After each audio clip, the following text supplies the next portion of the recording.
आजची गोष्ट पालक आणि तुमची मुलं या दोघांसाठीही अतिशय महत्वाची आहे.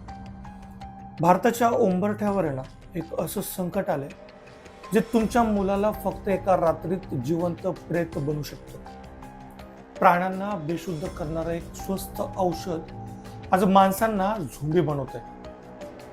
हे विष कुठून आलंय, यामागे कोणत्या देशाचं षडयंत्र आहे, आणि सगळ्यात महत्वाचं, तुमचा मुलगा याच्या विळख्यात तर नाहीये ना?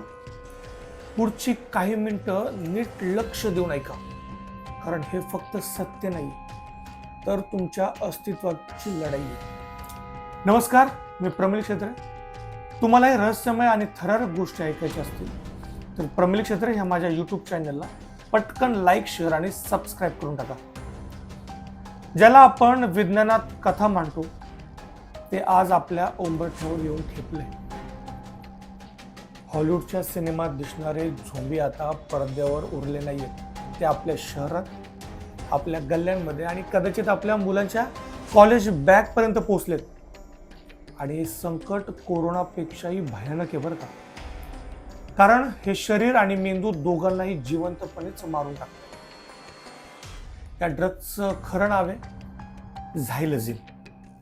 मुळात हे झायलझिन घोड्यांसारख्या मोठ्या प्राण्यांना भूल देण्यासाठी वापरलं जातं.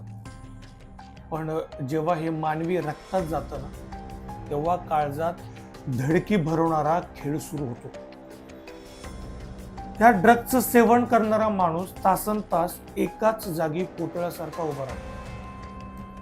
त्याचं डोकं खाली झुकलेलं असतं, हात लोंबकळत असतात, त्याला आजूबाजूच्या जगाचं काही भानच नसतं. पण सगळ्यात भयानक गोष्ट म्हणजे त्याच्या शरीरावर जिथे इंजेक्शन घेतलं जातं तिथलं मांस सडायला लागतं. हे सडलेलं मांस पाहून असं वाटतं की एखाद्या झोंबीनं त्या माणसाला खाल्लंय. म्हणूनच याला जगात झोंबी ड्रग्ज किंवा ट्रँक असं म्हणतात.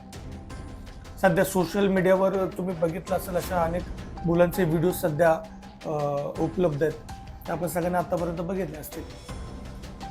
हे विष कोणत्या फॅक्टरीत नाही तर डेथ लॅबमध्ये तयार होतं. आणि पुन्हा एकदा या कथेची खरी सुरुवात चीनमधून होती. तिथल्या काही मोठ्या आणि अनियंत्रित रासायनिक कारखान्यांमध्ये झायलझिन आणि फेंटॅनिल हे बनवण्यासाठी लागणारं केमिकल्स तयार होतं.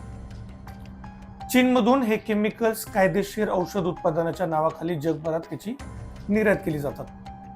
आणि चीनमधून आलेलं हे केमिकल्स मेक्सिकोमधील जंगलात किंवा शहराच्या गुप्त तळघरांमध्ये असलेल्या प्रयोगशाळांमध्ये नेली जातात. इथे कुख्यात ड्रग्ज माफिया काय करतात तर ते ड्रग्ज माफिया या केमिकल्सवर प्रक्रिया करतात. ड्रग्जमध्ये हे प्राण्यांचं भूल देणारं झायलझिन हे स्वस्त औषध मिसळतात आणि यामुळे ड्रग्जचं वजन वाढतं.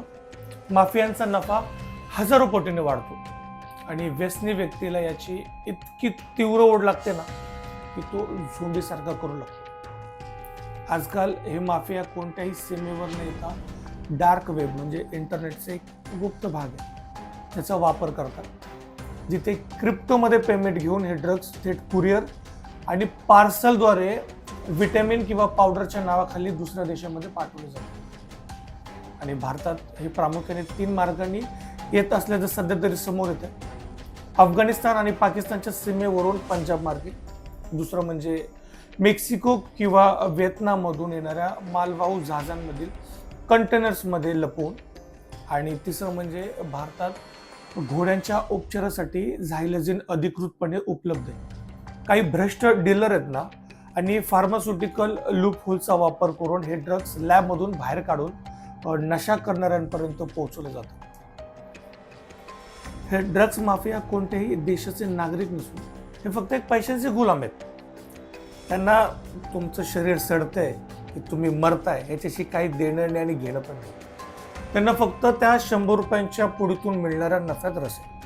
आता थोडक्यात सांगायचं झालं तर हे विष चीनमध्ये निर्माण होतं, त्याच्यानंतर मेक्सिकोत प्राणघातक बनतं आणि इंटरनेटच्या माध्यमातून तुमच्या आमच्या शहरापर्यंत ते पोहोचतं. आता हे किती खतरनाक आहे तर डॉक्टर सांगतात की हे ड्रग्ज शरीरातील रक्तवाहिन्यांना अंकुचित करतो आणि त्यामुळे शरीराच्या भागांना ऑक्सिजन मिळतच नाही. हळूहळू त्वचा मरायला लागते. रुग्णाला जिवंत असताना स्वतःच्या शरीराचा कुजलेला वास येऊ लागतो आणि अनेकदा अशा रुग्णांचे हात किंवा पाय कापण्याशिवाय दुसरा पर्यायच नाही. तो उरतच नाही दुसरा पर्याय. या ड्रग्सवर कोणतंही औषध सध्या तरी उपलब्ध नाही. जर एखाद्याने ओव्हरडोस घेतला तर डॉक्टरही त्याला वाचू शकत नाही बरं का. आणि हे ड्रग्स मेंदूचा तो भाग निकामी करतात जो आपल्याला माणूस म्हणून जिवंत ठेवतो. आणि आता पालकांसाठी अतिशय महत्त्वाचं म्हणजे जर तुमचा मुलगा किंवा मुलगी अचानक खूप वेळ एकाच ठिकाणी टक लावून बघत बसली असेल ना, किंवा त्याच्या शरीरावर विचित्र जखमा किंवा काळे डाग दिसत असतील आणि ते बरे होत नसतील, आणि शेवटचं म्हणजे त्याच्या वागण्यात कमालीचा आळस किंवा विचित्र वाकण्याची पद्धत दिसत असेल, तर मी तुम्हाला आता सांगतो की सावध व्हा. हे संकट तुमच्या घरात शिरलं असण्याची दाट शक्यता आहे. हे ड्रग्स माफिया तुमच्या मुलाला मार्केट समजतात, माणूस नाही. आणि झोंबी हे फक्त सिनेमात नसतात. ते आपला विवेक हरवून बसतात आणि ज्यांचं शरीर जिवंतपणे थडगं बनतं तेच खरी झोंबी आहेत. हे युद्ध फक्त पोलिसांचं नाही, तर प्रत्येक पालकांचं आणि मुलांचं आहे. तुमच्या आयुष्याची किंमत 100 रुपयांच्या एका पुडीला ठरवू देऊ नका, हे कायम लक्षात ठेवा. तुर्तास इतकंच. तुम्हाला ही गोष्ट कशी वाटली हे मला कमेंट करून नक्की कळवा. आणि प्रमिल क्षेत्रे ह्या माझ्या YouTube चॅनलला लाईक, शेअर आणि सबस्क्राईब करायला विसरू नका.